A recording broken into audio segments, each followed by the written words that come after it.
With energetics, right? You can cause pain anywhere on the aura, bad. If you know how to go about it, but always cleanse your aura.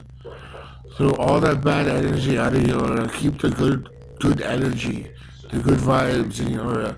All the bad that cause pain, all the bad habits, it's all energetics. See? It's always energetics if you always throw it on the top of your aura, not to the side or side, always to the top, to the roof or to the sky.